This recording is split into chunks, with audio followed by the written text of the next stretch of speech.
Ladies and gentlemen, brothers and sisters, children of all ages, it is time.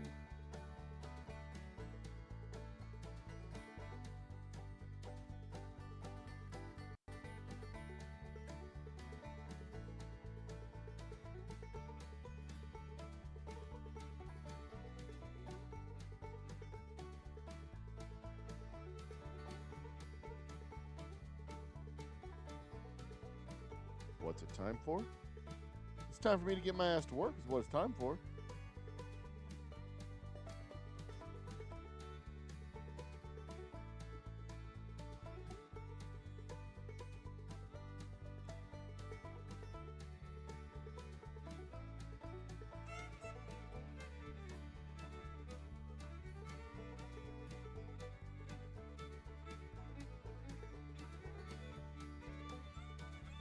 So how about we get this party started?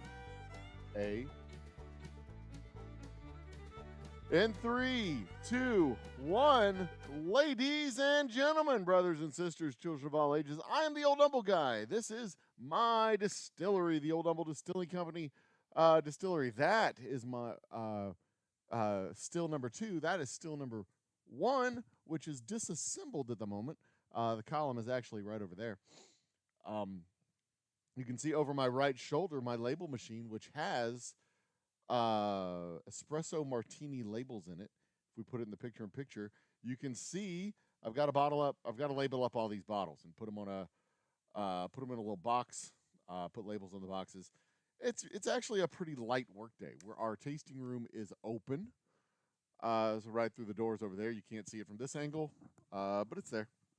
Take my word for it, or don't. Come in for yourself and prove me right with your own eyeballs. But I am the Old Humble Guy. We are boxing up, labeling up one-hand bartender espresso martinis. Let's get on with the thing, shall we? Let's set our goal real quick since I'm here. The goal for the show, super chat, blah blah blah. If we do 10 super chats at $5 per chat, I will give away a bottle of whiskey. How's that sound? And we'll do it in 3 hours. I'll give away a bottle of whiskey to one of the people who gave a super chat. Yeah, we'll do it that way. Yeah.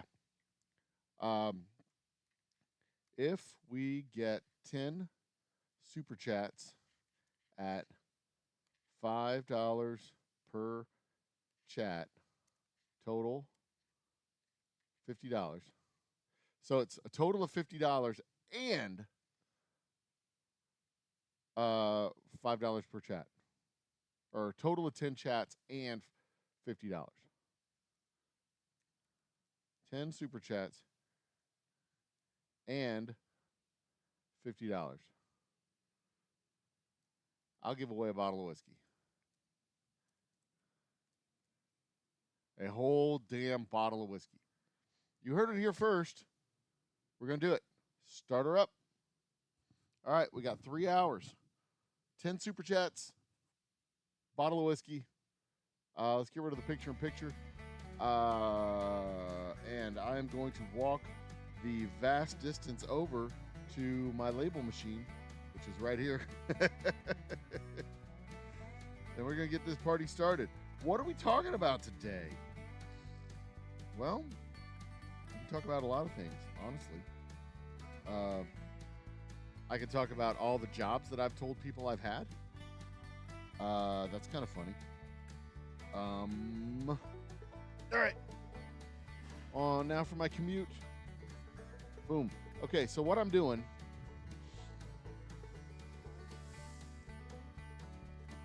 is labeling up these bad boys. This is one-hand bartender espresso martinis.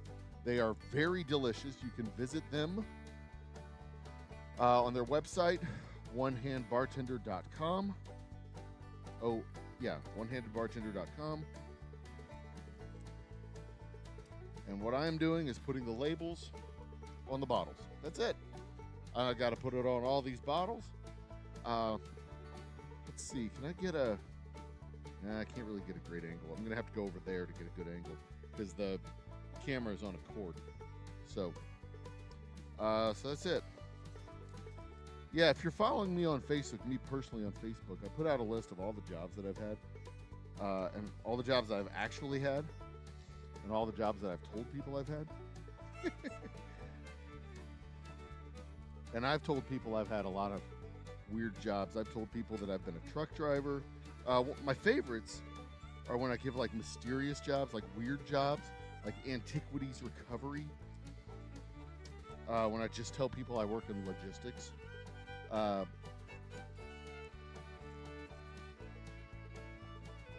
Because they think, when you say logistics, you think, like generally speaking, people think that means like, you know, deliveries, UPS, inventory, warehouse work, you know, stuff like that. Making sure things get from point A to point B. But logistics companies, every secret agent front company is a logistics company. James Bond's front company is the front company that the MI6 uses for the James Bond movies, is a logistics company. In Grosse Pointe Blank, the hitmen work for a logistics company. In Archer, that's not the, you know, ISIS is just ISIS. They're a private intelligence agency. And I've also told people I work for a private intelligence agency. I've told people that I am a CFO for a front company that launders money, that specializes in laundering money for Russian oligarchs. I am the foreman at a factory that makes a very specific type of ball bearing. Only one type of ball bearing. That's it. That's all we do.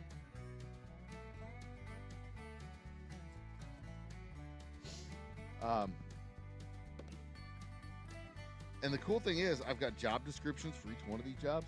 So when I'm like a theoretical particle physicist, and theoretical astrophysicist, two different jobs.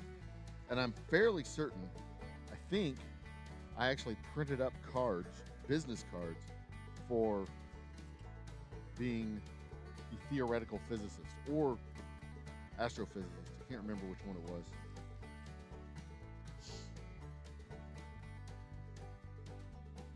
But the best part about that is if you're a theoretical physicist, you could be a physicist in theory or a physicist of theory. And it's ambiguous the way that the job title is set up.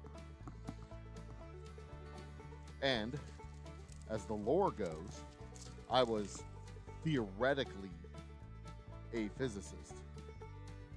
So I was a theoretical physicist. That's how it works. You know, when you talk to strangers, you can be pretty much anything you want to be. Or anything that sounds funny.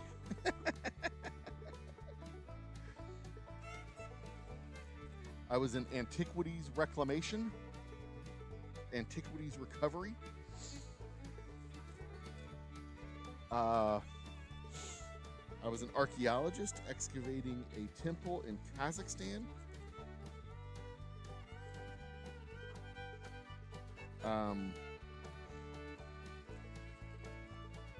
I worked as a explorer,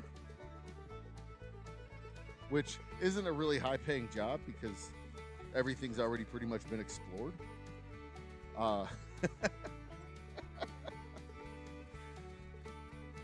So, but if Christopher Columbus can discover North America,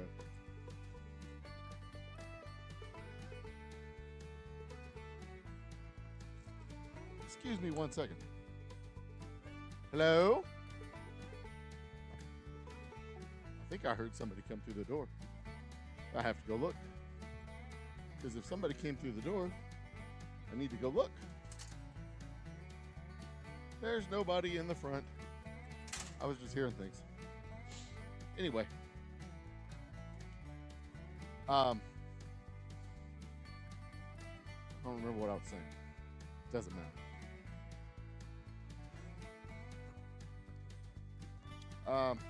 But yeah, you know, when you talk to strangers, you can be pretty much whatever you want. Plus, it's a fun icebreaker. You know, it starts a conversation. You know, 15, 20 minutes in, you'd be all like, okay, I don't really do this, but I was wondering how long I could keep up the ruse. You're really good at, you know, sussing out bullshit. So my name is actually Joe, not Dr. Indiana Jones, Dr. Henry Jones, or whatever. Because most people don't actually know Indiana Jones' first name is Henry Jr. You'd be surprised at how many people don't know Indiana Jones' real name. Which reminds me, when I went to Indiana, I went to Indianapolis. And you know, they sell these little plushies at the airport that have the state's name on their little belly. Usually it's a bear or something like that, some little stuffed bear, stuffed animal of some sort. Usually it's a bear. Went to Indiana, and Henry Jones Jr.'s dog, Dr. Indiana Jones, Dr. Henry Jones Jr., his dog's name was Indiana. They say in The Last Crusade,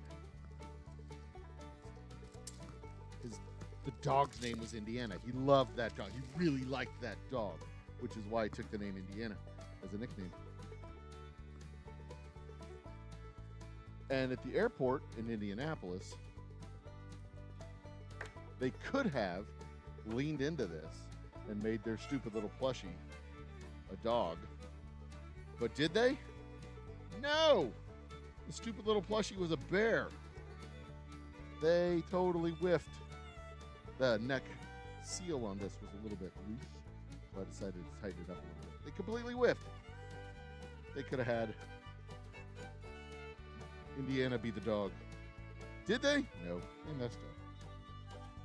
Whatever.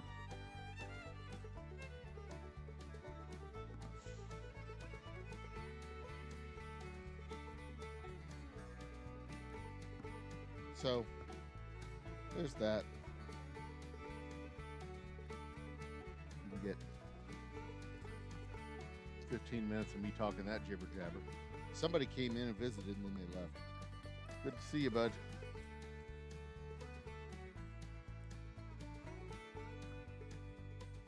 The music in the background? Yep, I do. I should probably turn it down just a skosh, yeah? Let's turn it down just a little bit. There we go.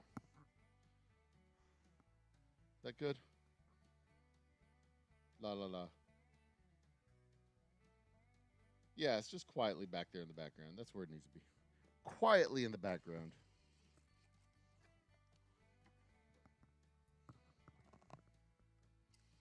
Credence is in the other room.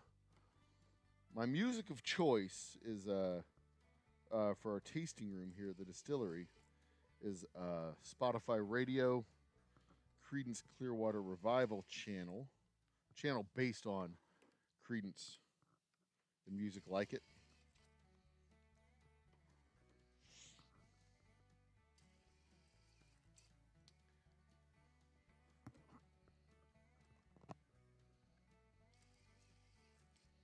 I've also got to transfer that barrel into another barrel. Transfer it out of this one and into that one over there, the black one on the far side. So that's the last thing I need to do today. Unless people come into the, well, even if people come into the shop, because if people come to the shop, that's the first thing I need to do, is be a good host for the peepholes in the shop. I'm not even showing my face. I'm a terrible YouTuber. So yeah, this is like 80% of the job that I do is bottling up product. Ow. Splinter much, thank you. or at least a significant portion of the job. Maybe not 80%. But soon I'm going to roll that off to other people. Because that really does need to be something I don't do as much. It needs to be something that I can pass off to volunteers and actual employees. But in order to make that happen, I have to have more productive work for me to do personally. And I've been doing a lot of work lately on our SEO work for our website, improving our web presence in general, getting improving our Google search results. We have gone from somewhere in the middle 10 range when you search for distillery in Houston or distillery in Texas. Somewhere in that middle 10 range, 12 to 18, 12 to 17, I guess, would be middle 10, to 1.2 or 1.9 average position in search results. So we've gone from the middle 10s to top 3 over the course of like 3 weeks. So I am very proud, very happy with the short-term results, at least as far as Google search. And I'm hoping that that translates very well to foot traffic at our door, especially on Friday nights for our Friday night date night program. And sales in stores. I've got to figure out how to use my website better to sell product in the stores. Because when you go to a store and you see a brand you've never heard of, you look it up online, see what there is to know, and try to find out some information about it. And I'm trying to be fun and interesting. We've got a really cool promotion that I'm working on in the summertime for bars and restaurants mostly, but also at the store. Point of sale marketing materials that we can advertise in the stores on the shelves. Cool little display stuff. You'll hear it. You've heard it from me first here on the YouTube channel. We're going to do a local to humble scavenger hunt where you can have a passport, stamp. You don't even need the passport booklet. You just need a little notebook where you record that you've been there. Hell, you could print it out off the website for all I care. Here are the locations that you need to go to. Get somebody to sign off on it. Bring it into the distillery and get yourself a challenge coin. And it's not going to be a trust me, bro. You got to bring in the paper, or you can suck it. I'm not gonna give you a challenge coin for a trust me. Gold coin, a doubloon. What does this get you? Oh, turn it back in for a free shot later, I guess. A different on your next visit.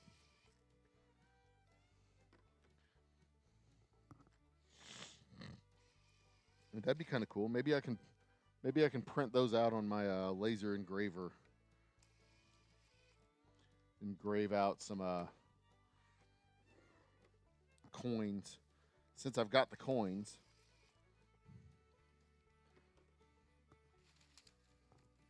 Old Humble Bourbon Bounty. The Boomtown Bourbon Quest for Adventure.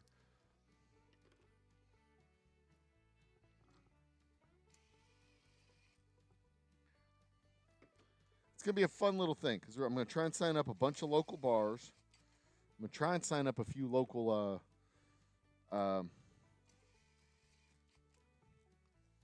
liquor stores But the liquor stores are harder to do because they're just not.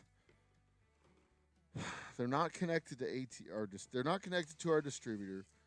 I mean, there's so many problems with the distribution that we have. They're not connected to our distributor. They're not connected to our sales team. They're not connected to,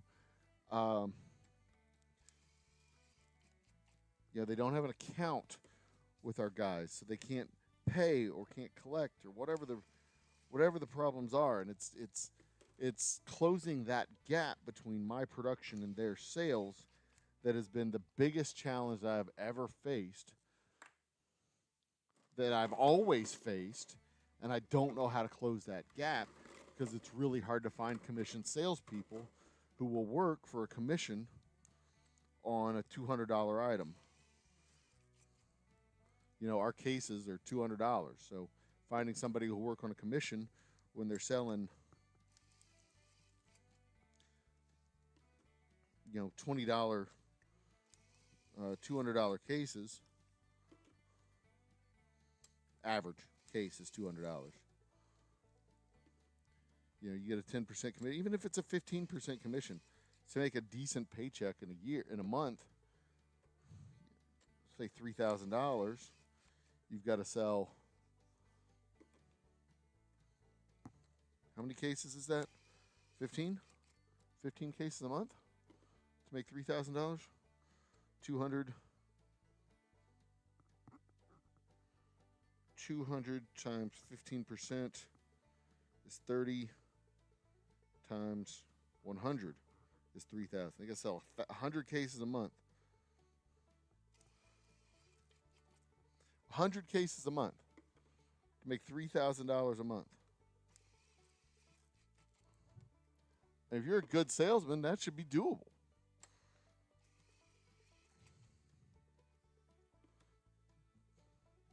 But, if you're motivated, I mean, there's a lot of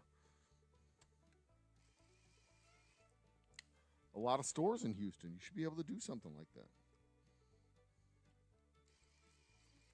Right? There's a lot of stores in Texas, at least.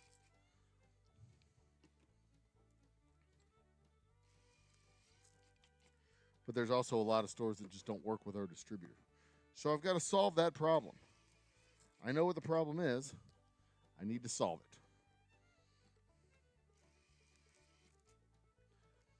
But then the next challenge is, once you get it on the shelf, getting it back off the shelf into the hands of consumers.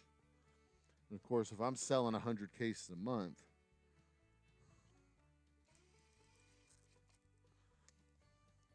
if I'm selling 100 cases a month, I've got plenty in my pocket for advertising. The problem becomes cash flow at that point. Actually getting the product. I don't know if I've ever had 100 cases sitting on the floor all at once.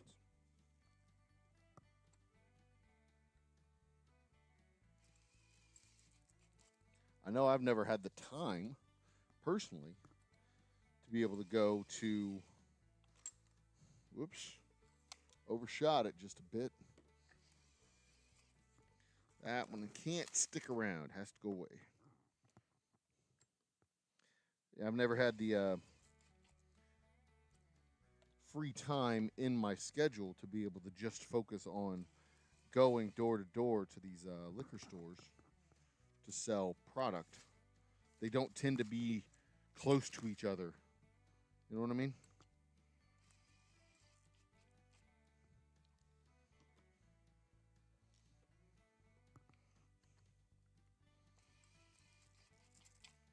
Especially when you're in a state with a superstore like Texas that has Specs and Total Wine and Goody Goody and Twin Liquor.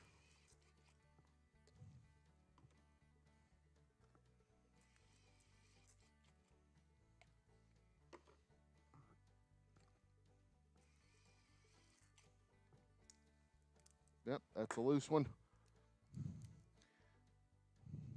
So yeah, that's one of the other things I'm doing is also checking quality control of all the lids and caps, making sure that everything is properly sealed up and packaged correctly for presentation. And then I go and put a second label on the bottle because I'm a dope.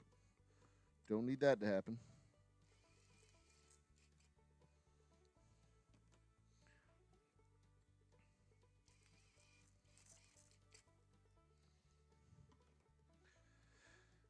So I know the problem. I'm just not sure. I have an idea how to solve it. I'm just not sure how to sign on the right distributor. I thought, every time I've gotten a distributor, I thought I've had the right distributor. But to date, I've never quite had the right distribution.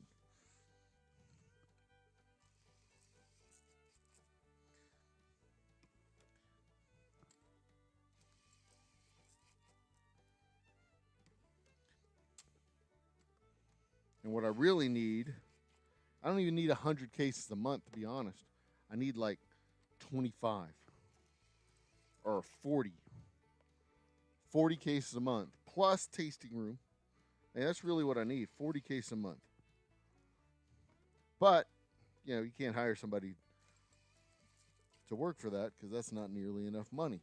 3,000, 40% of 3,000 is $1,250. I mean, that ain't enough money for someone to live off of.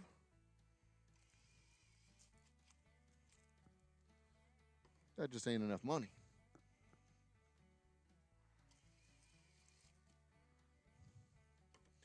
So maybe I set the compensation package and say, look, go part-time to full-time. We'll get you started. Here's your initial goal, 40 a month. Break that barrier, then we bring you in full-time. But you only have 2 months to get there because I can't afford to keep you around if you're not going to sell at least 40 cases. It's a race against the clock. It's a race against the clock. Because we got to get them on the shelf, then we got to get them off the shelf. And I got to get them on the shelf fast enough to be able to replace them. Replace my inventory. If it takes you 6 months to do it, that ain't fast enough. Because I got to pay rent, and I got to pay you, and I got to pay the light bill, and I got to pay fixed costs and variable costs and amortized costs and da-da-da-da-da-da-da-da. It's sucky. There's a hole in the bottom of the bucket that drains the cash out and a hole in the top of the bucket that fills the cash in. And the hole in the top of the bucket needs to be bigger than the hole in the bottom of the bucket. Otherwise, the bucket never gets full.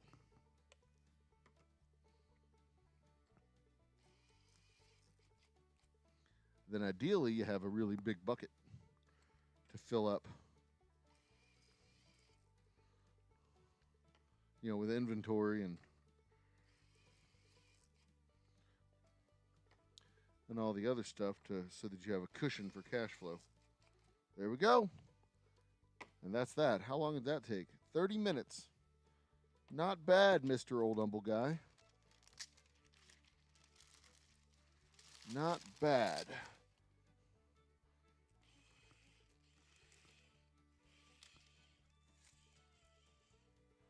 All right. Put that over there. All right, next up, we organize. And move this out of the way. All of the label detritus was going, oh no, I don't know how much I'm going to need, but I'm going to need to reset that label machine. 1, 2. I got to organize everything so that I know how much I have. That's the next thing. Get everything organized.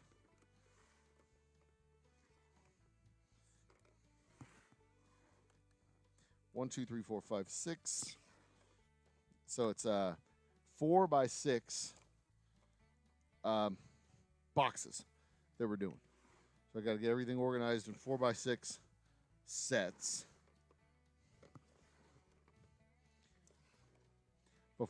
The next thing is going to be putting it into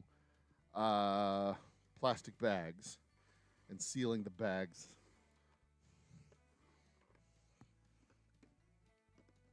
Around the product. Yeah.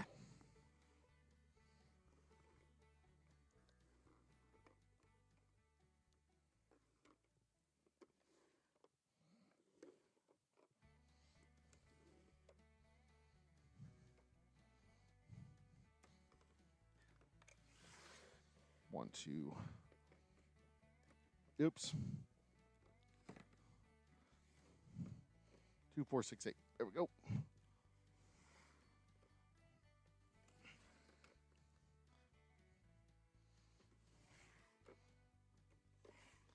One, 2, 3, 4, 5, 6. These are ready. Okay. I should have 1, 2, 3, 4, 5. I think I have 7 cases over here.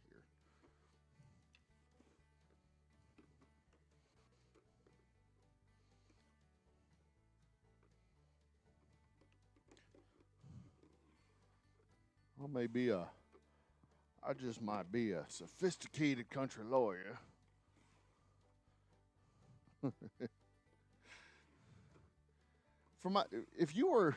Here's a question. If you were on death row, last meal request, what would you request for a last meal? I think I saw a comedian do this bit. Can't remember if I heard it somewhere before or not. But it seems to me you're already going to die. They're already sending you to death row, right? You're already going to the electric chair, gas chamber, whatever it is.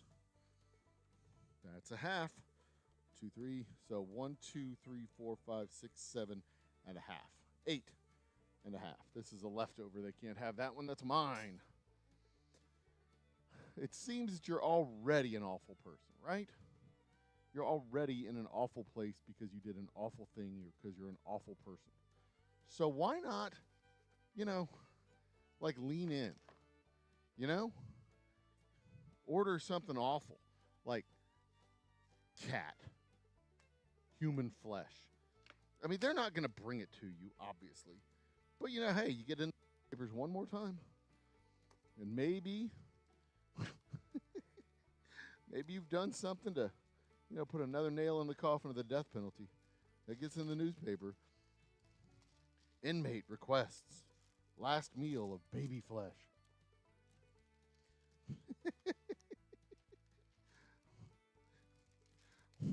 One, 2, 3, 4, 5, 6, 7.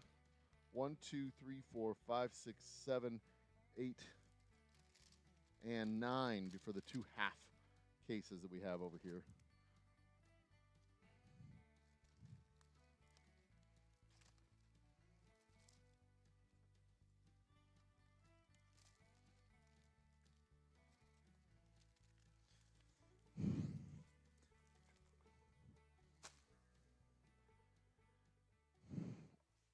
All right, so here's what we do. I've already loaded this batch into that little hopper over there. Tip you up a little bit.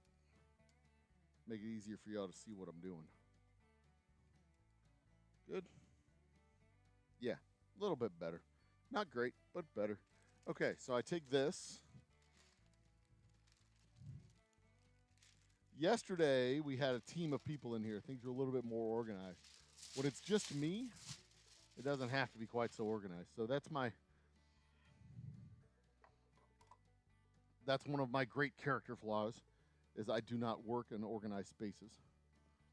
It's probably my only character flaw, to be honest. Also, the tremendous humility that I possess.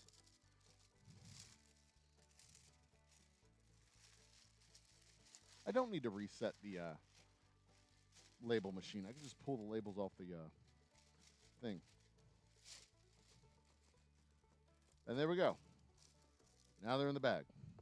And I'll set the next batch up on the little tray. That's it. Now I'm gonna stack these bags up over here. 3 in a row, 3 at a time. And then 1, 2, 3, 1, 2, 3, 1, 2, 3. And then from there, so what I'm going to do with this half set is I'm going to put those in a bag and both half sets in their own bag. And then we'll just shrink them into the bag. If they don't want them in the bag, they can do something else with them. I'm not worried about it. But I don't want them loose, flopping around.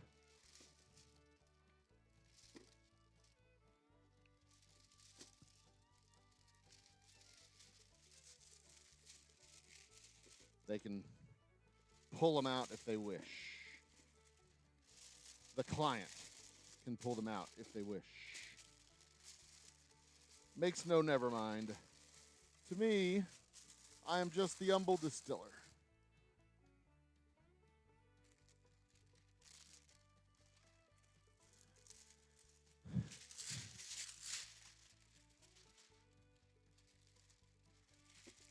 And usually, what we had been doing yesterday and the day before was taking these like so individually and putting them into the plastic.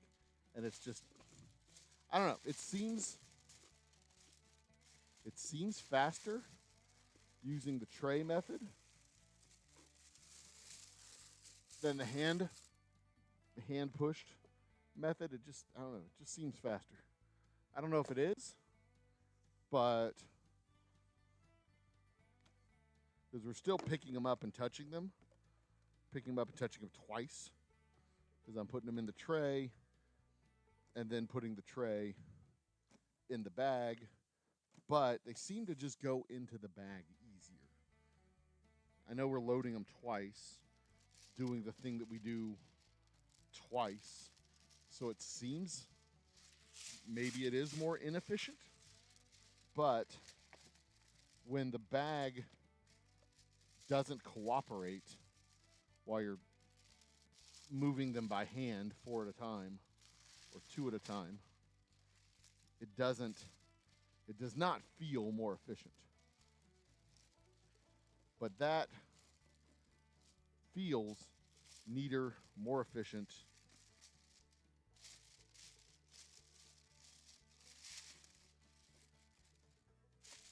And I'm not going to sit here with a stopwatch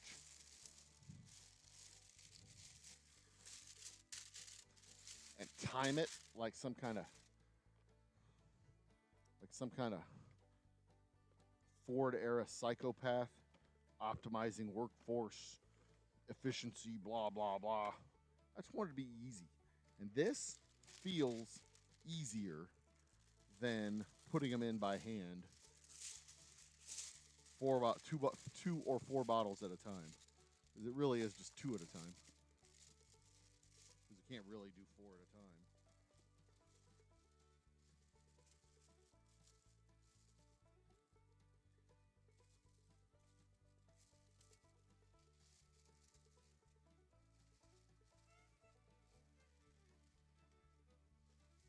Because it just, I don't know. Plus, I can do that. Poosh. Magic. Watch me pull a rabbit out of my hat.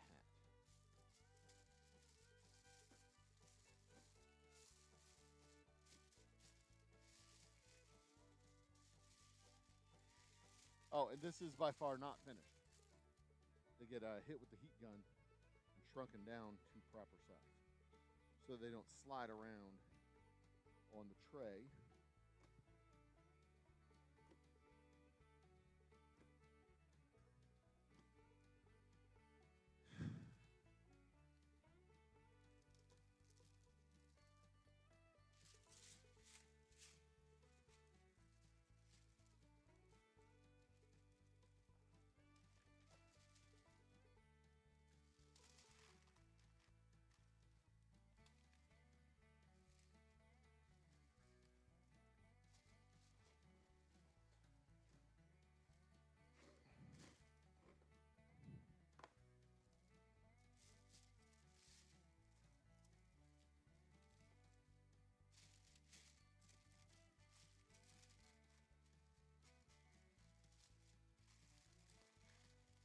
So in my spare time, I tutor kids at math. And, you know, it's a service. These kids sign up for this, or the parents sign the kids up for the service. It's fairly affordable, so it's pretty popular among the parents. And we're, you know, good at what we do as far as helping the kids do better at math. And yesterday we had like a team meeting, kind of a miniature self-evaluation. I haven't done a personnel evaluation of myself, you know, professional evaluation of myself for a job in years. Like, no kidding. Like, since 2019, really. I mean, I do personal evaluations here of what am I doing well, what can I do better, what do I need to do better. I think about that stuff all the time. So that's nothing new. But not for like other jobs. And like legitimately, when it comes to tutoring math, I don't think I do what I do there very well at all. You know, they have their program, right? And I try to follow the program. And I think I'm probably like, I don't know, if I'm being honest, 65 to 75% good at following like the non-math stuff, you know, the job-related stuff. Like, and I know that's probably not true. I'm probably a lot better at it than I give myself credit. But like, you know,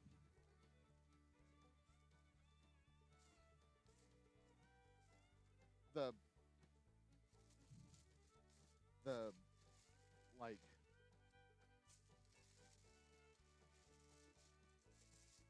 paying attention when they need,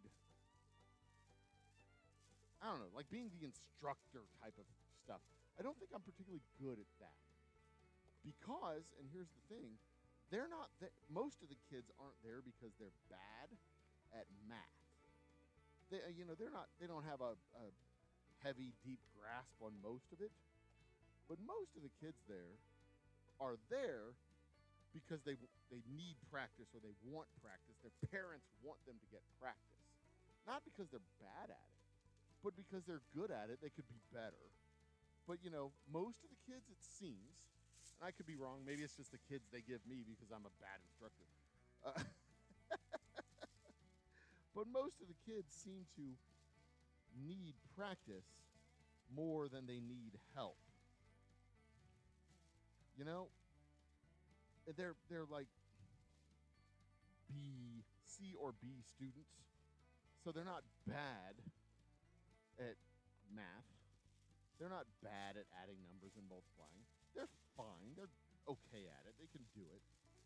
They just need practice, and the more they practice, the better they get.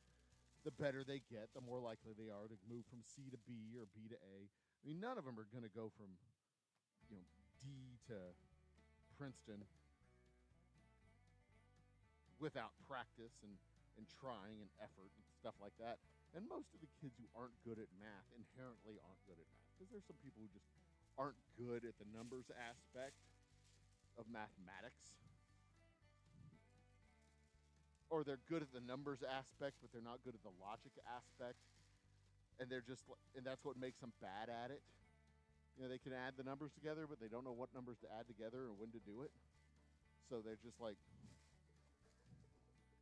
doing random math instead of on purpose math. Their orders of operations are like, well, that's the next number, so I should just do it, right? Like, no, kiddo. You've got to do, there's a first, second, and third thing you need to do. You can't just like add them all together from left to right. You've got to do the multiplication first and then, you know, do all the other stuff. That's how it's done. There's a process to this, you dork. So here's the next step of the process. Speaking of process and procedure, the next step of the process is,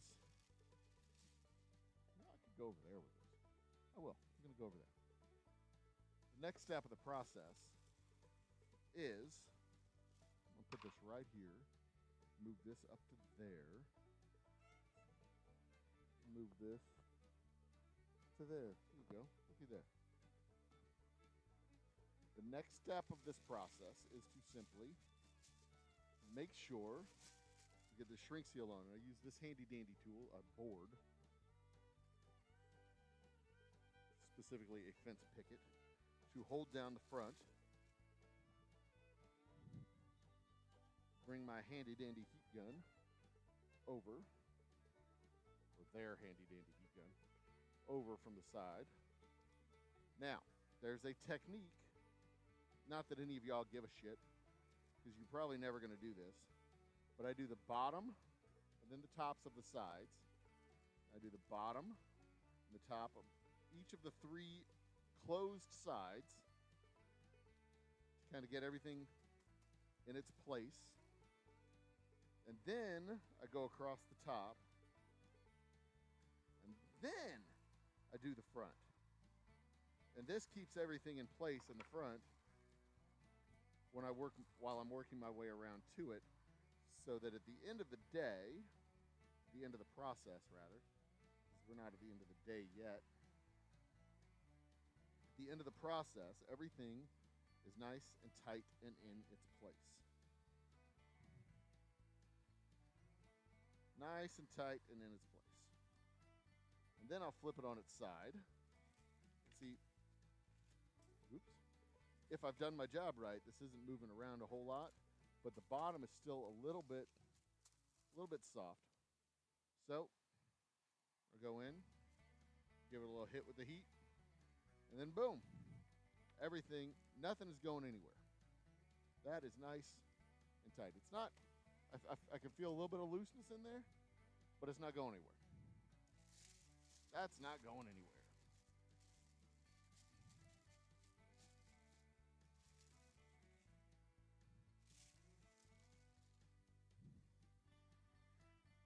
And the same thing, I'm going to have to do this, what, 9 times? The base and the top, the base and the top, the base and the top. It's very satisfying to see the plastic going to its place around the bottles.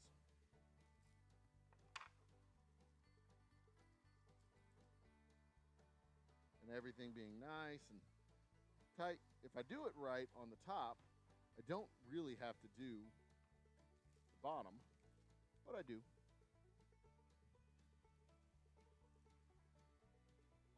Because I am an artisan, and this is my craft, this is my art. So, that's that. Now, I'm going to move the camera back up here so you can see what's going on. And I'm going to work in the middle of the table, because I don't like working at the end of the table. It feels weird.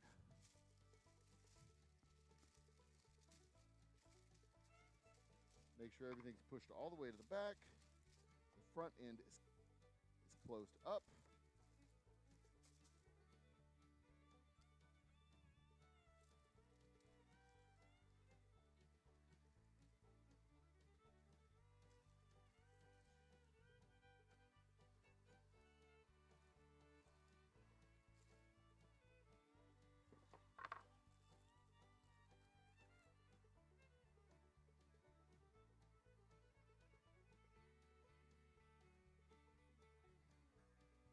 And now these will get sold to a liquor store, and the liquor store will take the case of 24, put it out and open it up, so you buy individual bottles.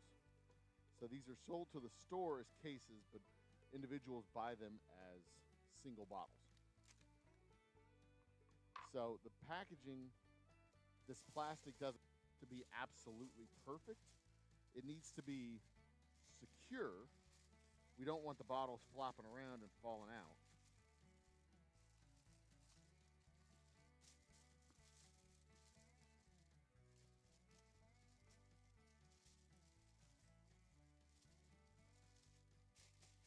There we go. We don't want the bottles falling out. But if it's a little bit, if it's open on top but sealed on bottom, that's fine. If it's sealed on top and open on bottom, that's a little bit less fine, but as long as the bottle stays where it belongs.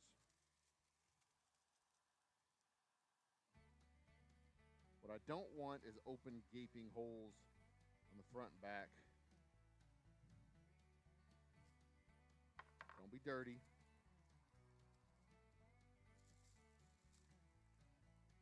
And when we do this right, the bottom flap and the top flap nearly touch on the side over here.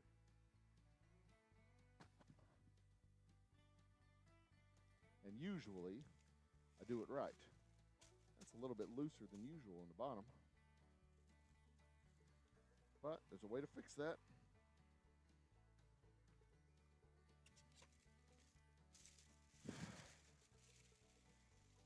Boom.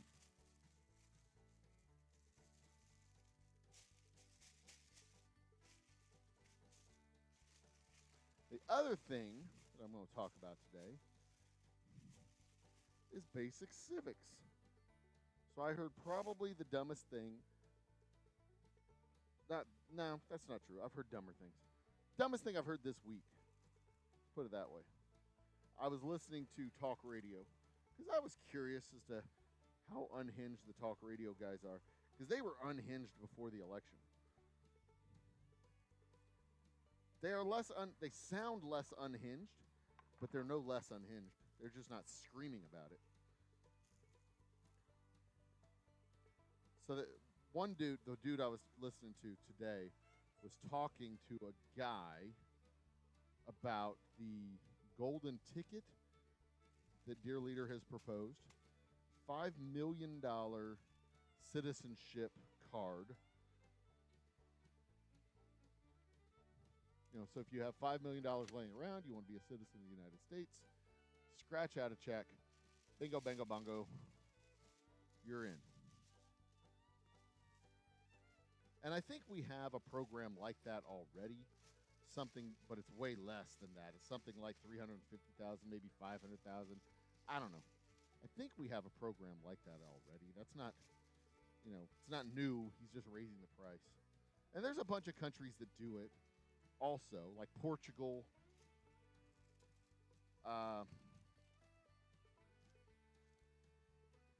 probably Jamaica. I'm pretty sure Greece does it, where you can buy citizenship. There's probably some island in the Caribbean where you can do the same thing. You know, one of those tax haven islands. And they were talking about the maximum possible market of people. And this dude was like, there may be 1.8 million people worldwide who could take advantage of this.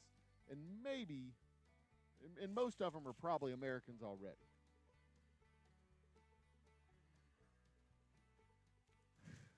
And that may be true. May be true, may not be true. I don't know. I've never done a study of how many millionaires live in the world who have $5 million laying around. Liquid millionaires. But my hunch is that this is probably a citizenship program for mostly drug dealers and cartel leaders, oligarchs. You know, this isn't like normal, like you and me people. This is fabulously wealthy individuals. And that's cool. And maybe that's, and you know, I mean, I have no problem with that. That's fine. It's a program that, you know, but here's the thing. If you've got $5 million laying around cash and you want to be an American citizen, those are two things that have to be true at the same time. Like, you could do that for less than $5 million.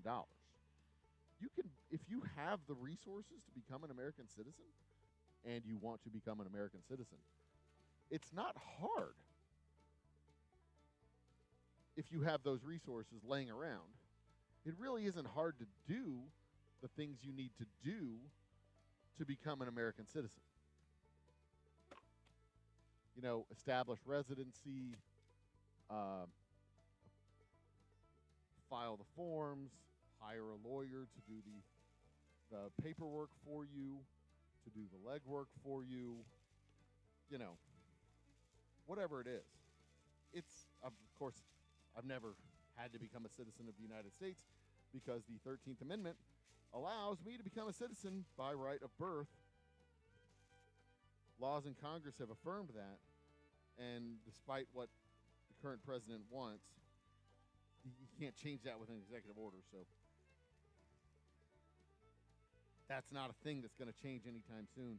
Sorry, MAGA. Besides, most of you people don't seem to realize that that applies to you too. And losing birthright citizenship means that you and your kids can lose birthright citizenship as well. And based on what I've heard over the last few weeks, you dum-dums, no offense intended, could not pass the civics test.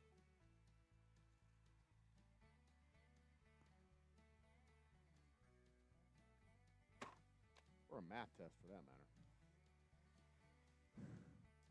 But again, you know, you're talking about very wealthy people who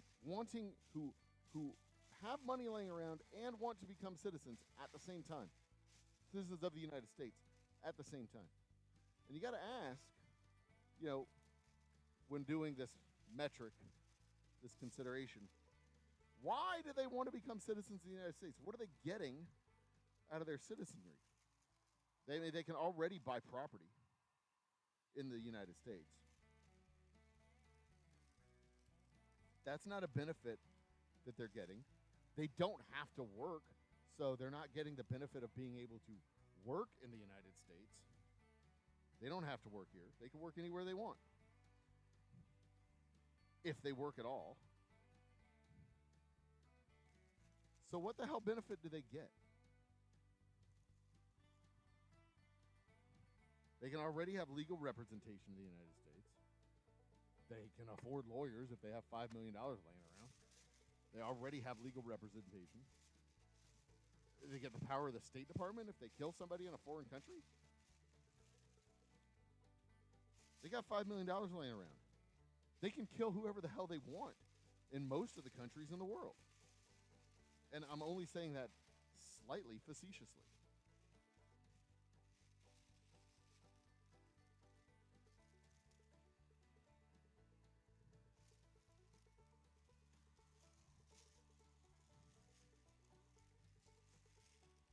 We already know from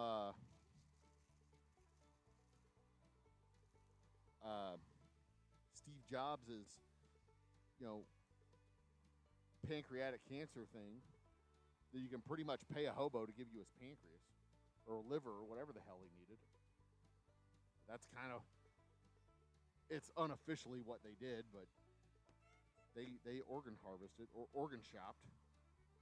Find a hospital that had an available organ and got them on the list. The hell is that?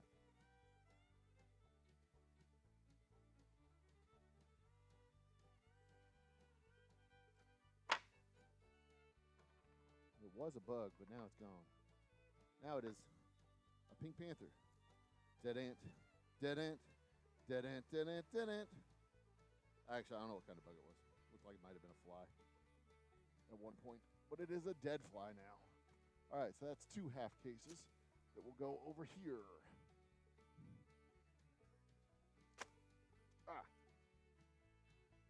Okay. I need boxes. How many boxes? 1, 2, 3, 4, 5, 6, 7, 8, 9, 10, 11, 12, 13 boxes.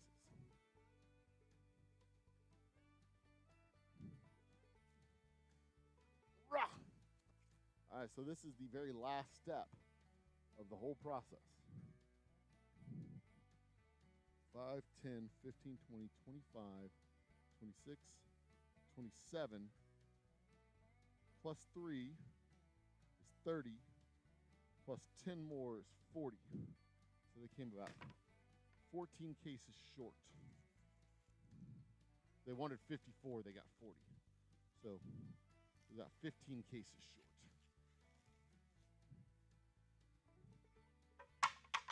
I'm just going to throw that on the ground. Don't mind me. Utility knives, by the way, are superior to pocket knives in many ways. They are not as cool as pocket knives by any stretch. 1, 2, 3, 4, 5, 6, 7, 8, 9, 10, 11, 12, 13. Pocket knives are way cooler. Way cooler. Especially if you have those spring-assisted opening pocket knives. Spring-assist openers. Where you can just do it and pop it open and it snaps open like that. Those are way cooler. The coolest, if you will. All right. So anyway, yeah, I mean, I don't... Oh, Jason, you dumb idiot.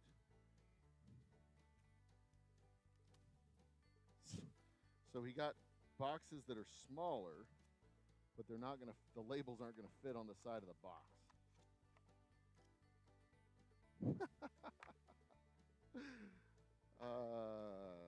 Brilliant.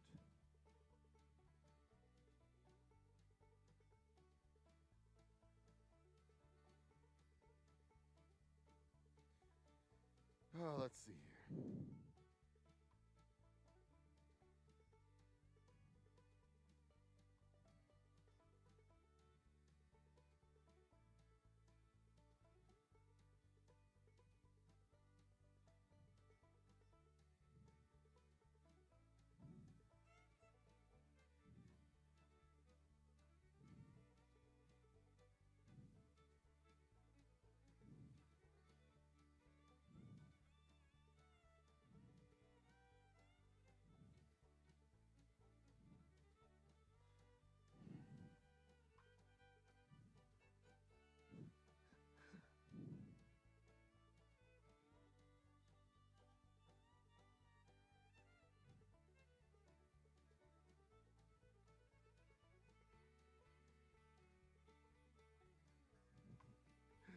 I'm going to show him.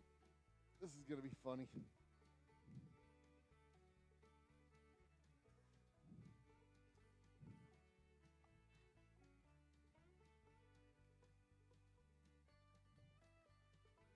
Part of the job.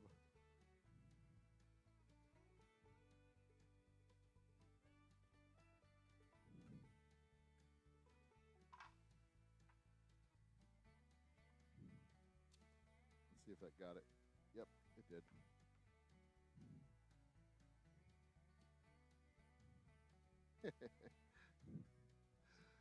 Oh, goodness.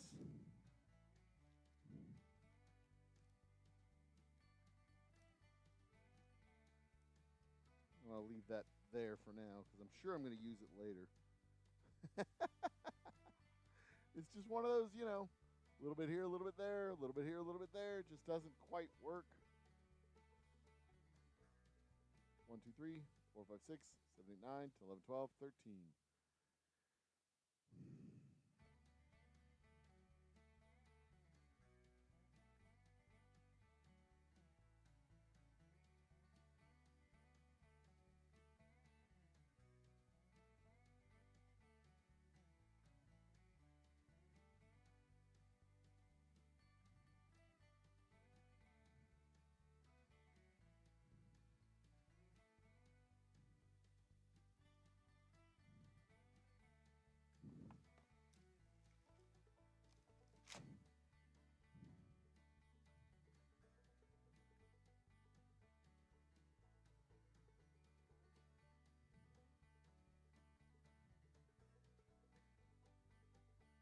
I'm going to do that. I don't think he wants me to. I don't think he's going. I hope he doesn't want me to put the labels on the boxes because that would be, it would look like shit. But, I mean, he needs labels on the boxes. So, maybe he'll have another solution at his shop. A better solution at his shop.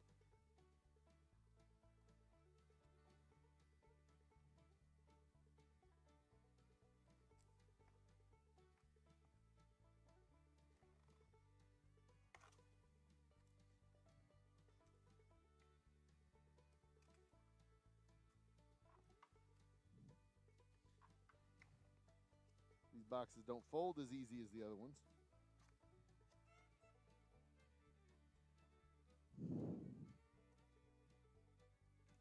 But they do have a logo on the side that is supposed to be on the outside, it seems. So that's good, I think.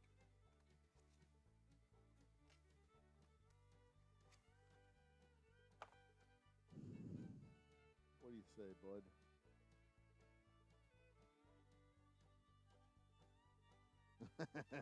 Figure it out later.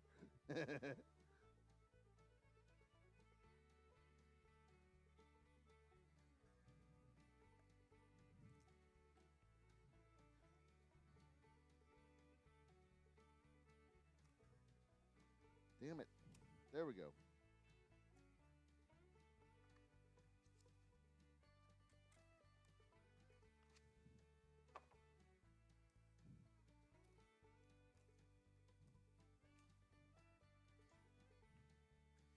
But anyway, so they were talking about the math and how it could be like $5 trillion. If it's 1 million people, you get $5 trillion.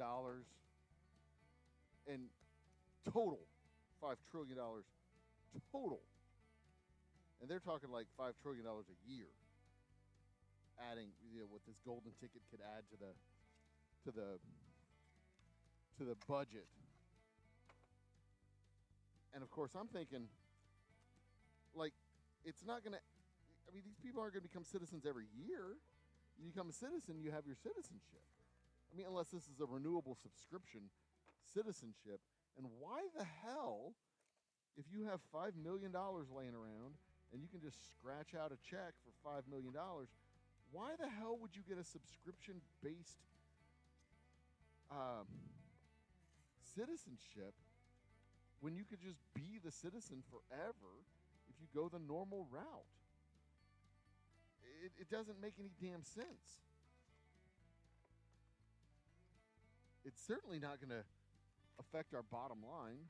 $5 trillion, our entire federal budget is, I think, 26, or it's either 26 or 36. So maybe that's just the deficit. No, the deficit's like $5 trillion. But I mean, come on. Over the course of, if you get all, let's say, 1 million people who have $5 million laying around and can scratch out a check for $5 million and want to be a citizen, and all of that stuff is true at the same time, and they don't want to wait for whatever reason. They don't want to wait to be a citizen like a normal person would wait.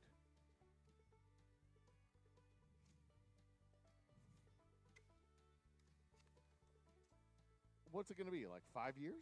10 years? 20 years? How long is it going to take to get all these people to do it?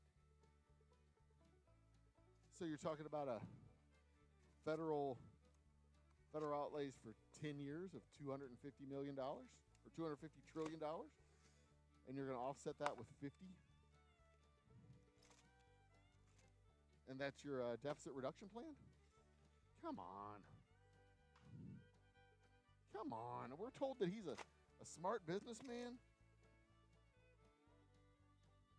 We haven't figured out by now that he's not.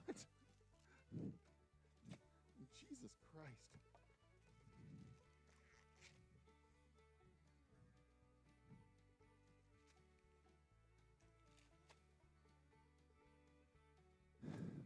Waylon Jennings is on in the other room.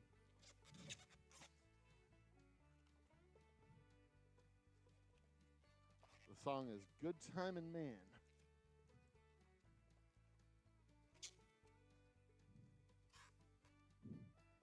And also there's like, this icky feeling that we're telling refugees to fuck off. People begging for asylum. People coming in and claiming asylum. And we're telling them, you know what, fuck off, go wait in Honduras.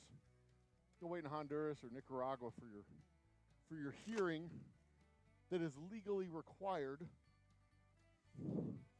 We're not going to put any resources towards judges or courts for this stuff, but we are going to put you on a plane and ship you out to some other country where you can wait over there. Hope you survive. Good luck.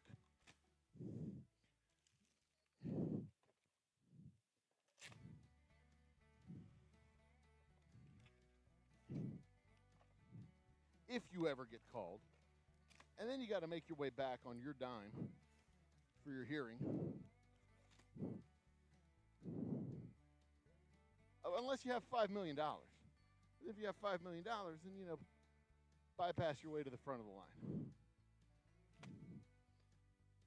And just to be clear, people with asylum cases, they're not bypassing the line. They're getting asylum. That doesn't make them a citizen. That gives them their asylum visa or whatever. And if they want their citizenship, they still need to go through the process of becoming a citizen. 1, 2, 3, 4, 5, 6, 7, 8. That is 40 cases. Awesome. See, there we are. Whoop. Turn that way. 40 cases of the espresso martinis.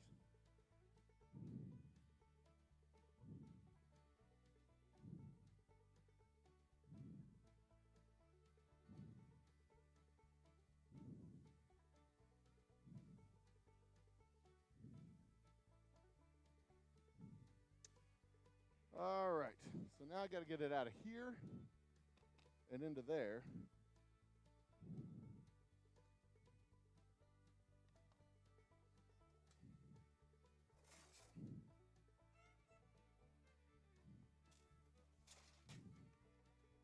ZZ Top is now on in the other room. This is lid and band. The lid and band and lid and band. That is all their lids and bands. Good deal.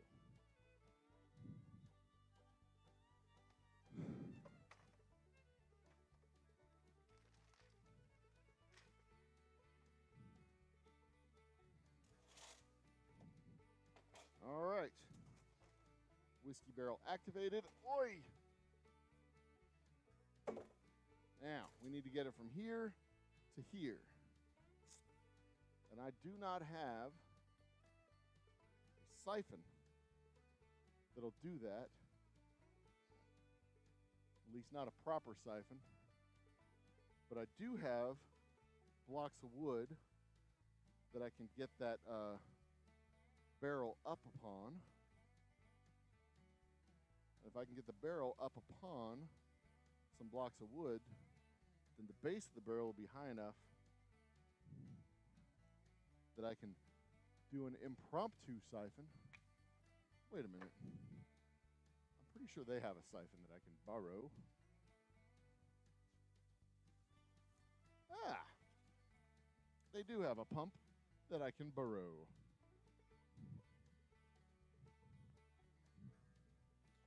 This'll do. This'll do nicely.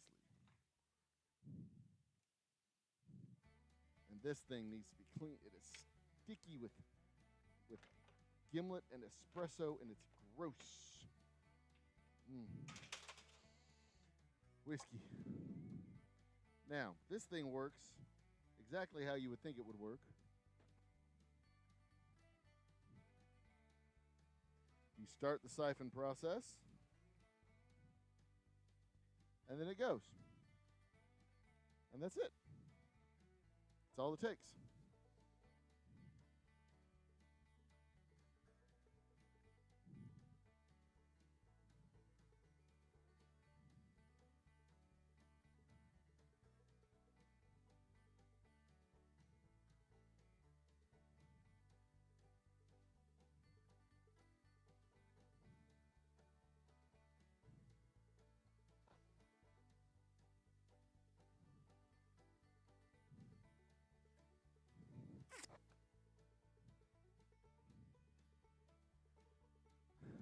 And that is that. This will siphon from here to here. And once that's empty, we can finish our live stream. I'll take that over there and wash it. Or as they say in East Texas, wash.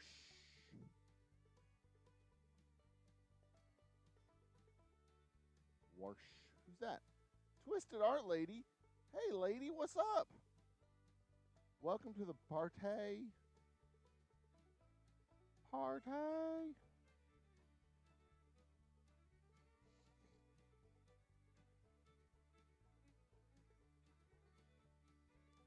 Right now I'm siphoning whiskey. A very exciting thing. How'd the music stop? I thought the music was on in the background. What is this? Is it not on the loop? It says loop. Oh, there it is. I turned it down. It was too quiet.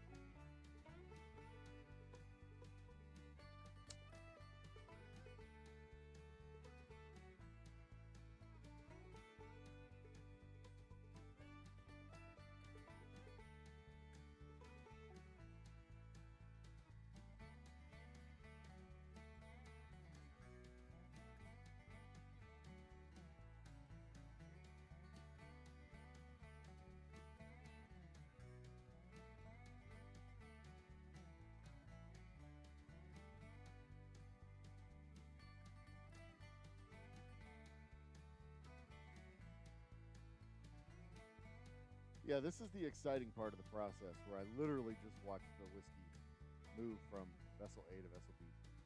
That's it. I need that. The whiskey in the blue barrel to get below the bottom band. See where it has that strap down there? Not strap, the ridge down there at the bottom. If it gets below that bottom band, I'll be able to lift it and transfer it into the other barrel. But that'd be the best I could do. It's not gonna transfer all of it because the siphon intake isn't all the way down to the bottom of the barrel.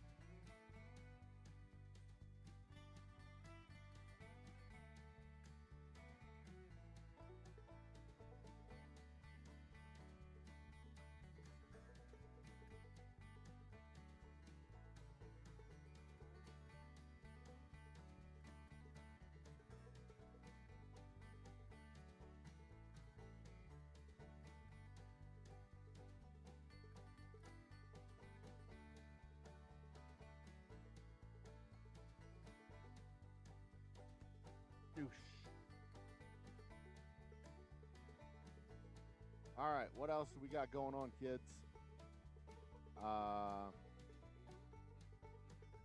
mean, I wish this was more exciting. I really, truly do. But I mean, most of the time, if my job is exciting, it means I've done something horribly wrong, and there's a fire, and there's yelling and sirens, and oh my God, oh my God. So I can see the alcohol fumes inside of here. That's wild as hell, man. I mean, I can't see the fumes. I can see the light direct, diffusing through the fumes as the alcohol goes in. I bet I could drop a... I mean, I won't, but I bet I could drop a match in here. Next thing that I need to do, it's not going to be today. I was just seeing if I can make it move faster. It's not going to be today, but the next thing that I need to do is bottle up rye whiskey, bottle up Boomtown bourbon, and then oh goodness, and just to clear off some bottles from my floor space here.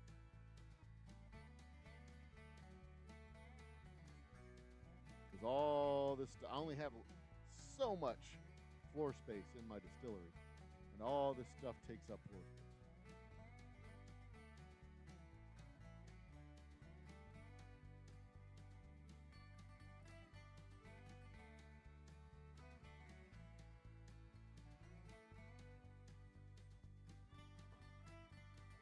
There's the invoice for my energy stuff.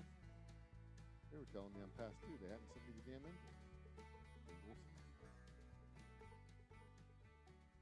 All right.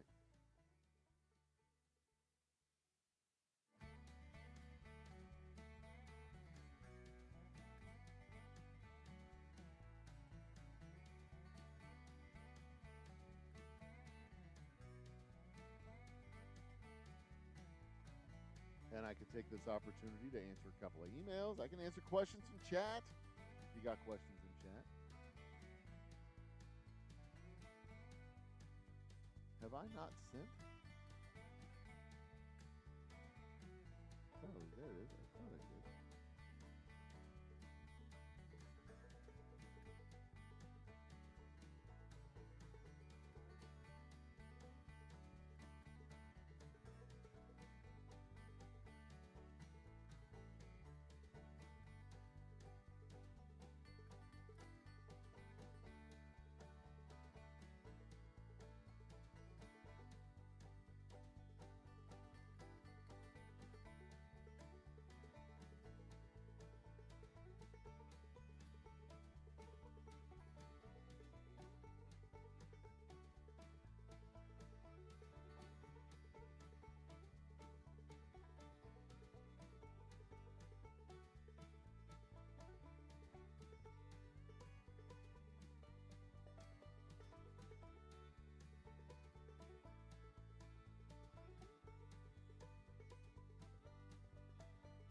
I am waiting for the sound of air suctioning through a siphon.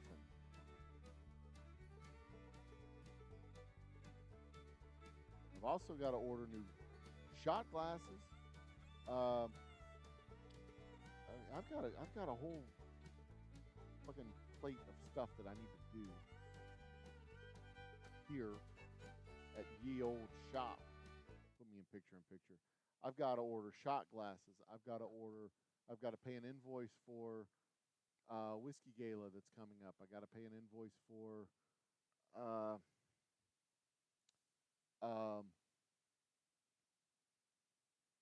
no, just those two things, I guess. I'm buying a TV in my tasting room for only $50. A 70-inch TV for $50. That's insane. That should not be allowed. That should be against the law. But it's not because that would be crazy to make that against the law, but whatever. So that's what we're looking at right there. We're just watching that. That's the focus of my attention right now. I'm listening for that to finish siphoning, and as soon as it's done, it's 5:19 right now, so my monitor is not live. Make you live. Come on. Skoosh. Nah, we're never going to hit that goal, not today. The goal that I created for chat was 10 super chats and $50 donated, and then I will give away a bottle of whiskey to one of the super chatters. We got to have 10, though. Can't just be one person giving $50 because then you just buy a bottle of whiskey. I mean, I'd be happy to sell you a bottle of whiskey if you drop $50 in super chat, but you can go to my website and get it for cheaper. I mean, our Boomtown Bourbon is running at $49.99 on the website. Buy two of them, you get free shipping. I mean, it seems like it'd be a one-to-one thing, but the super chat, I think I only get like 75 cents on the dollar. I don't remember what the translation is, but my YouTube money's like free money. I spend very little on my YouTube channel. The last $100 check I got from the Googles, the YouTubes, I bought a light on my camera rig here. I bought a light, microphone for my phone, and a handheld rig for the camera so that people can do a moving track shot, or I can do a moving track shot. It also has a little remote control so I can turn the camera on and off from my bar when I'm on camera. I can remotely turn it on or remotely turn it off, which is very convenient and very helpful when you're doing solo one-person shoots. Let me move this. maybe. Yeah. So I have a thick mustache, a little soul patch thing, and the beard's gray. The beard's almost entirely gray now. It's almost entirely gray. I used to color it out of vanity, but I don't even mess with that shit anymore. Yeah. Let me check on the whiskey, see what we got. How are we doing? Yeah, we're doing. It's almost at equilibrium. Are we still moving? Yes, we are. So many damn bugs. But the bugs don't matter. They don't actually get in the whiskey. They kind of fly above it and they go out. Are we moving still? Are we adding liquid to the... Yes, we are. Awesome. Let's see.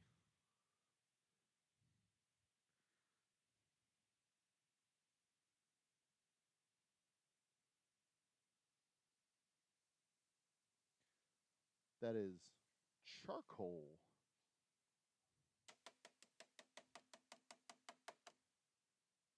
Coal dust. Well, I filtered all that shit out, though.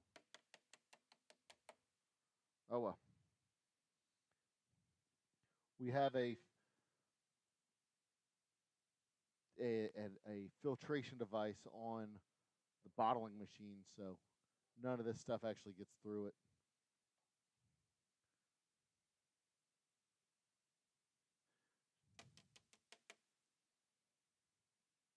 Huh. Let the midnight special shine as ever loving light on me. It's just like little, I guess it was leftover. I guess I didn't rinse this out well enough.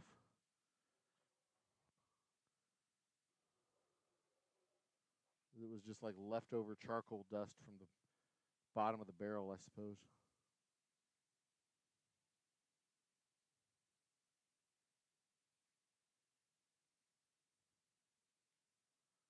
Yeah, that's almost certainly what it is.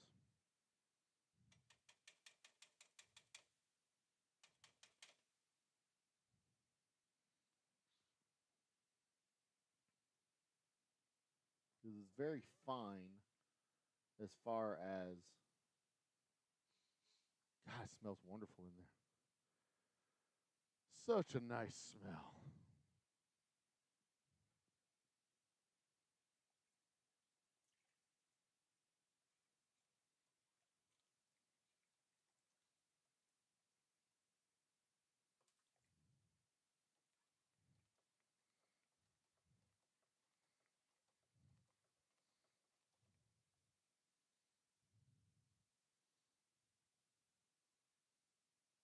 I think we have reached the end of the line of the siphoning world. But I did not quite get it low enough.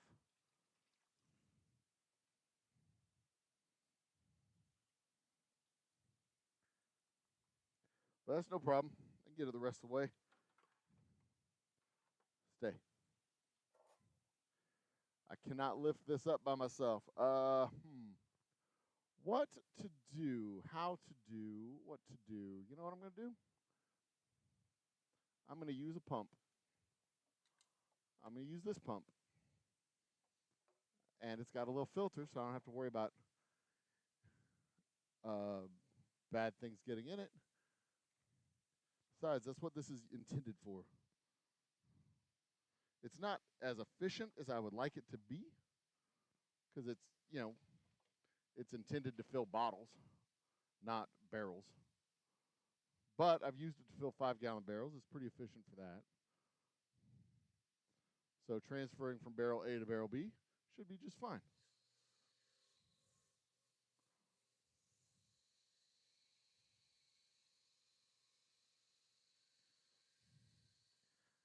Oh, oh, oh, he says as he trips over a thing.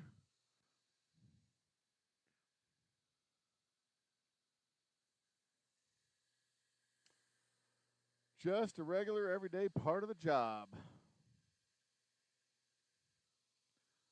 This nozzle somewhat inefficient, it appears.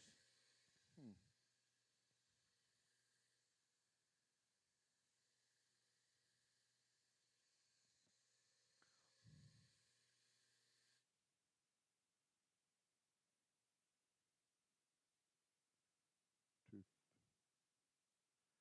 9, 9, 9.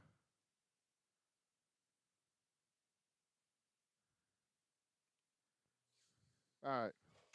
Oops. Hello. Ah.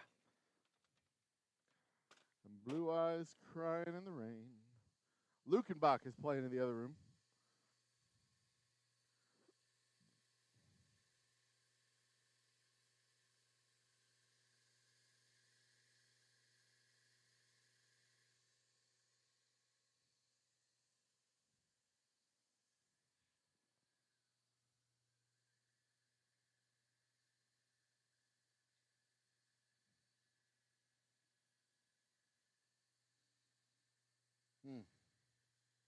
I do enjoy the smell of a good whiskey.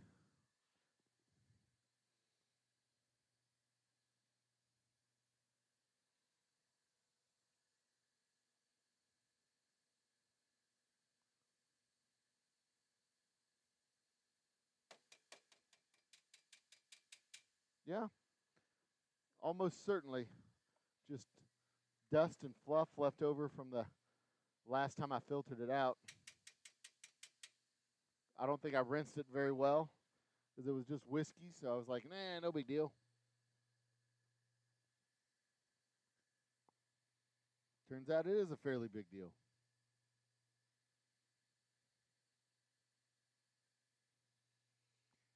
But that's all right. I might have to go get me a glass.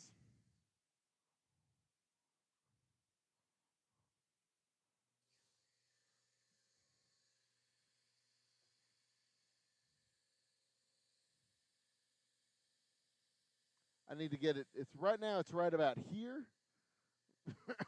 Right about here. I need to get it down to right about there before I can feel comfortable lifting it up myself.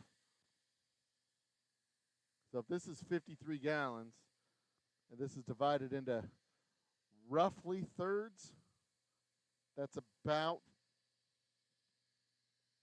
17 gallons, I'm guessing. But once it's done, I'll drag it over there to the bay window or bay door, open it up, add some soap, run the water, scrub it down.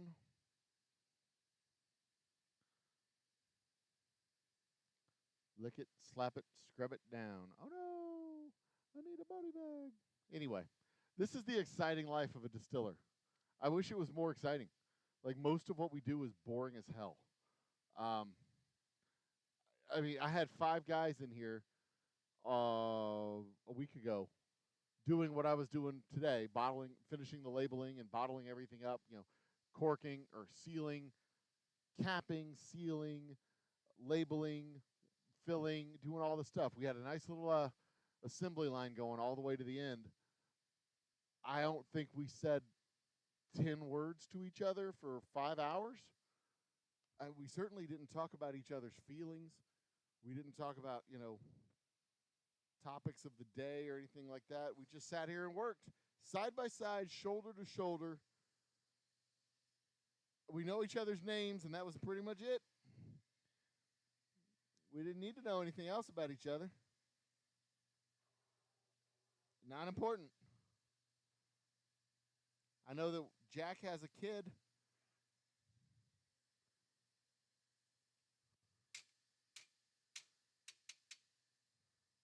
That was one of the guys. His name was Jack. I don't know what his kid's name is. I don't know how old his kid is. I didn't ask. It was not relevant to the work being done. Is he married? I don't know. I never asked him if he had a wife.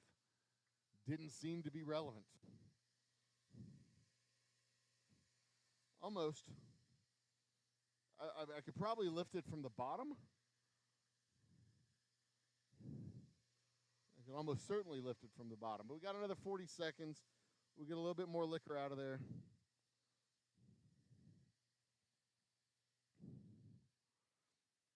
I have a gantry crane that I could drag out here, strap up underneath there, and lift it up. It would be better if it was on like a pallet. That I could like put the straps under the pallet and lift it up that way, and then just kind of lean it to the side. In fact, I should probably get a barrel rig for the pallet jack, kind of a couple of 2x4s with a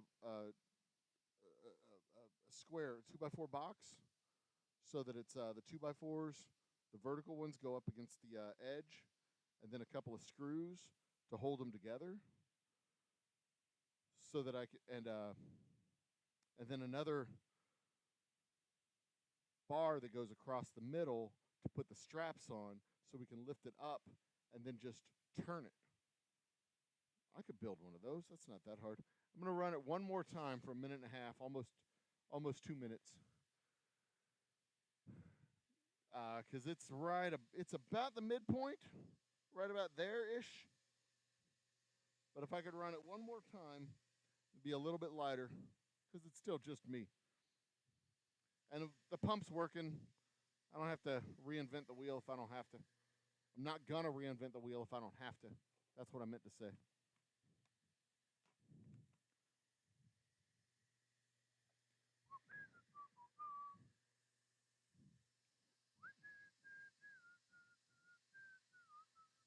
Elvis was just playing in the other room.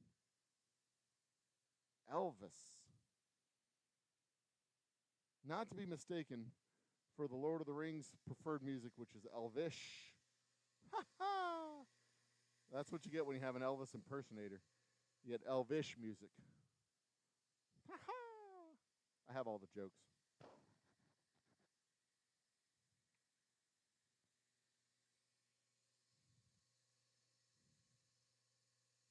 All right, I can actually see the bottom of the barrel right now, so I should be able to pick this up and transfer it. But we still have another 18 seconds, 17 seconds.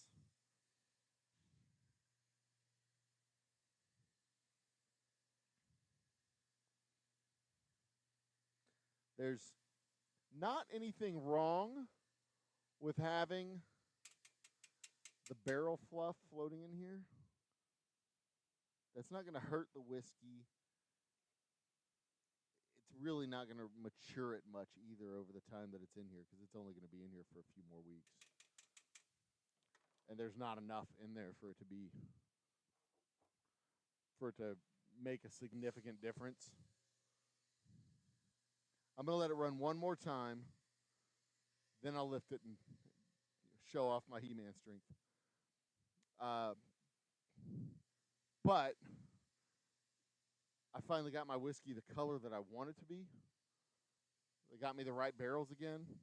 It had been a little bit dark for our straight whiskey product. I want my straight whiskey to be a little bit lighter than what it's been the last couple of times, because I've let it sit in the barrels for a little bit longer than I want it to. But not going to have that problem this time. I've got 2 barrels of Special Reserve, 4 barrels of straight whiskey, or maybe 3 barrels of Special Reserve and 3 barrels of straight whiskey, but I think I'm going to go with 2 and 4 barrels of straight whiskey, 2 barrels of Special Reserve. And then I've got my rye aging.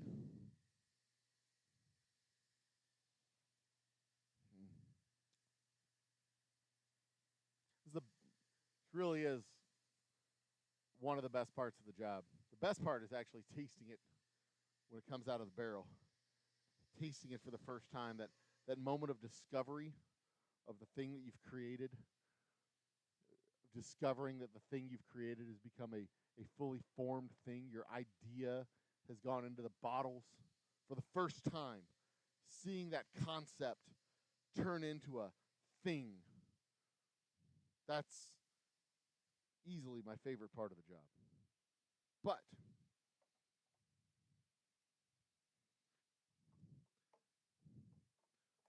this, the seeing the product, be the product, do the product stuff.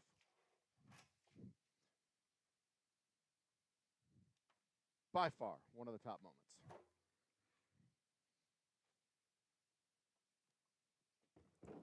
Ugh.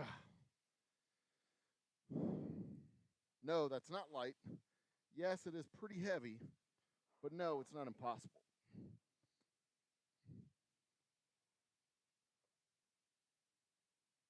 There we go. All right. Well done, good and faithful servant. Now off to your rinse. Ugh. Over here you go. Oops. Dribbled a little bit out there.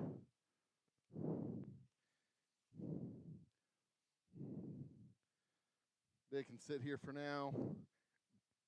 I'll take it outside and do all the washing and rinsing in a little bit. Now, the really cool thing about this is when I run whiskey through these tubes get sanitized. So I don't have to worry about cleaning them anymore. When I was running the gimlet and espresso martini stuff through it, that was relatively low proof. So it was not being sterilized. It was not being cleaned. So we had to come back through and clean it and sterilize it after the fact. The fuck?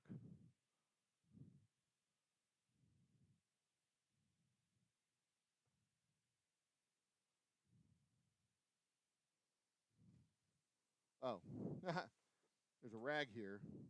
This rag is wet, and this rag left a little wet spot where it had been sitting when I moved this box, when I moved my bottling machine.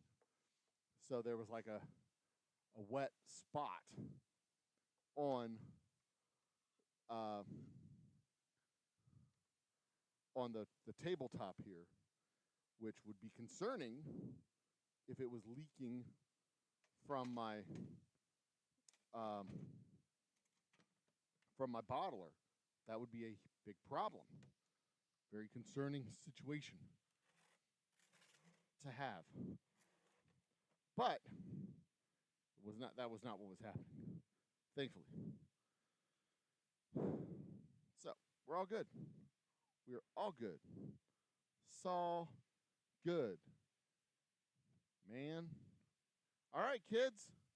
That concludes our broadcasting day, I think.